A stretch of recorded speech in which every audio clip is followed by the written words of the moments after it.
Memahami inti dari ilmu hikmah.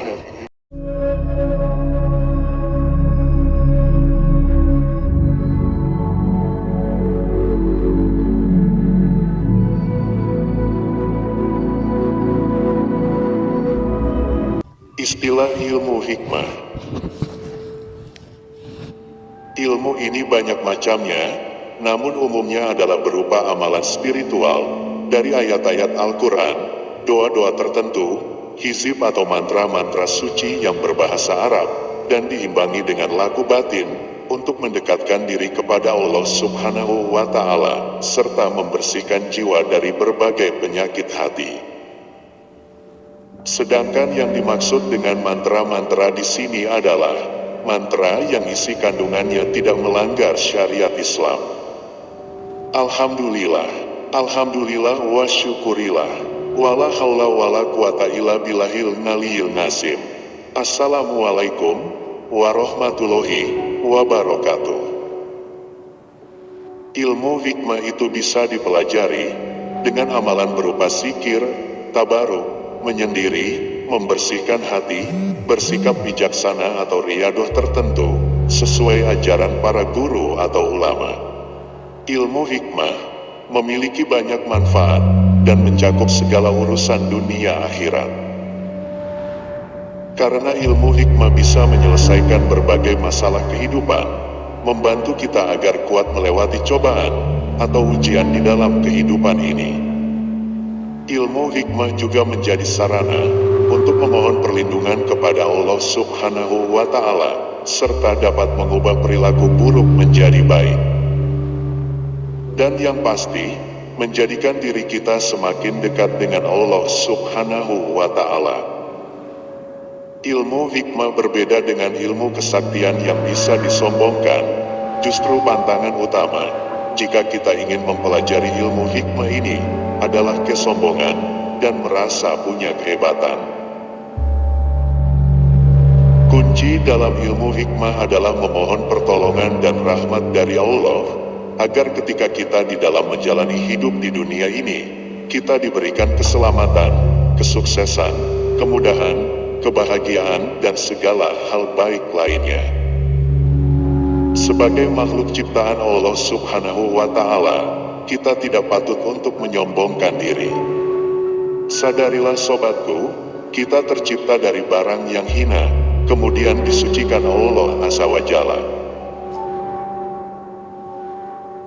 Ilmu hikmah juga bukan sekedar bacaan zikir seperti yang dibaca setiap hari saja, karena di dalam ilmu hikmah mencakup segala perbuatan kita, baik itu terhadap diri sendiri, kepada sesama manusia, kepada alam semesta, dan yang paling utama adalah bakti kita terhadap Allah Subhanahu wa Ta'ala. Ketahuilah Sobat Kolbun, bahwasanya ilmu hikmah bukanlah ilmu sihir yang melibatkan bantuan jin atau syaitan. Allah Subhanahu wa Ta'ala berfirman di dalam Al-Quran, Surat Al-Baqarah ayat 269 sebagai berikut, Yuktil hikmata men yasya'u, wa man yuktal hikmata faqad utiya khairan katsiran, wa ma yazzakaru illa ulul albab. Allah menganugerahkan al-hikmah, kefahaman yang dalam tentang Al-Quran dan As-Sunnah kepada siapa saja yang dikehendakinya, dan barang siapa yang dianugerahi hikmah, ia benar-benar telah dianugerahi karunia yang banyak, dan hanya orang-orang yang diberkahi Allah yang dapat mengambil pelajaran. Quran Surat Al-Baqarah ayat 269. Jadi, seseorang yang dianugerahi oleh Allah Subhanahu wa Ta'ala kemudahan dalam memahami agama dari sumbernya dan kemampuan untuk mempraktikkan dalam kehidupan serta mengajarkannya kepada yang lain, maka ia termasuk hamba yang diberi ilmu hikmah dan merupakan sebuah anugerah dari Allah yang termahal dan terindah. Ada beberapa tahapan yang dapat sobat amalkan agar memperoleh ilmu hikmah ini. Tolong simak dengan baik, jika perlu silakan sobat catat. Yang pertama, yaitu taubat. Taubat ini harus benar-benar sobat lakukan, karena pada intinya, kita akan kembali kepada Allah Subhanahu wa Ta'ala dan menuju kepadanya dengan meminta ampunan atas segala dosa-dosa yang pernah dilakukan, dengan penuh rasa penyesalan dan bersungguh-sungguh untuk tidak mengulanginya lagi. Inilah taubatan nasuhah yang harus kita lakukan. Yang kedua, niat. Setiap perbuatan, apalagi berupa amalan, tentunya harus didahului dengan suatu niat yang kuat dan suci. Karena suatu kehendak, jika itu berasal dari hati, karena suatu dorongan ilmu, sesuatu yang diketahui, maka semuanya akan terencana dan terukur dengan baik. Suatu ketaatan seseorang tentunya juga tergantung pada niat, karena sah atau tidaknya amal baik itu akan dinilai dari niatnya. Inamal akmalu biniyati. Yang ketiga adalah sabar.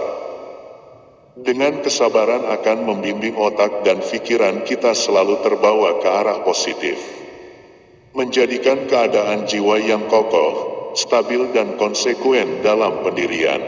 Sikap sabar, menurut Syekh Abdul Qadir Jailani, terbagi menjadi 3 hal. Pertama, sabar kepada Allah. Kedua, bersabar bersama Allah. Ketiga, bersabar atas Allah. Hal ini, saya tidak menjabarkan tentang kesabaran seperti yang dituturkan Kanjeng Syekh. Hanya sebagai gambaran saja. Yang keempat adalah syukur. Ungkapan rasa terima kasih atas segala nikmat yang kita terima, baik lisan, tangan, maupun hati, itulah bentuk dan wujud dari rasa syukur kita. Sudah seharusnya dan wajib bagi kita untuk selalu bersyukur, sebab apa? Sampai saat ini, kita semua masih diberi kesempatan untuk hidup, menghirup udara milik Allah secara gratis. Jika saja Allah berkehendak menghentikan udara barang 1 jam saja, mati semua makhluk di dunia ini, jadi gak perlu nunggu kiamat, jika Allah itu ingin melenyapkan seluruh makhluk di bumi ini. Untuk yang kelima, kita harus tawakal, artinya berpasrah diri kepada Allah, atas segala yang ditetapkan dan ditentukan. Jangan sekalipun sobat menggerutu, atau bahkan berburuk sangka atas segala yang telah digariskan Allah. Yang keenam, inilah yang menurut saya, amalan yang terberat. Sebab sudah banyak dari sobat-sobat kita yang menemui kegagalan, ketika pada tingkatan ini. Ikhlas yaitu suatu amalan untuk membersihkan hati serta selalu berbaik sangka terhadap apapun. Seseorang bisa dikatakan ikhlas apabila dalam melakukan segala amal perbuatan, selalu diniatkan untuk berbakti kepada Allah Subhanahu wa Ta'ala, dan bentuk perbuatan itu sendiri dapat dipertanggungjawabkan kebenarannya. Amalan yang ketujuh, zikrullah, amalan pada intinya untuk menyatukan rasa kita dengan Zatullah, dengan selalu dan setiap saat menyebut dan mengingat Allah, seiring dengan keluar masuknya udara ketika kita bernafas. Amalan kedelapan yang harus Anda miliki dan harus amalkan adalah akhlak istiqomah. Inilah sikap Rasulullah Shallallahu Alaihi Wasallam yang memiliki keteguhan dalam mempertahankan keimanan dan keislaman, sekalipun harus menghadapi berbagai macam tantangan dan godaan. Demikianlah tadi ulasan mengenai cara agar kita memperoleh ilmu hikmah. Jadi memang tidak segampang dan semudah seperti yang kita angankan. Karena memang ilmu hikmah ini merupakan karomah dari Allah. Jadi jangan salah dalam mempelajarinya. Apalagi sobat menginginkan datangnya secara instan, atau sobat mendatangi seseorang yang katanya dapat memberikan ilmu hikmah ini. Hal itu semua hanyalah kebohongan saja, sobatku. Baiklah, saya kira apa yang saya utarakan hari ini bisa dimengerti oleh sobat Kolbun. Semoga bermanfaat apa yang telah saya bagikan hari ini.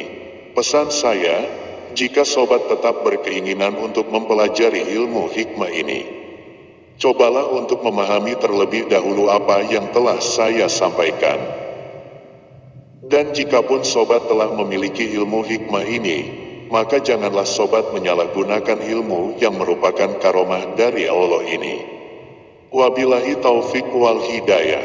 Wassalamualaikum warahmatullahi wabarakatuh.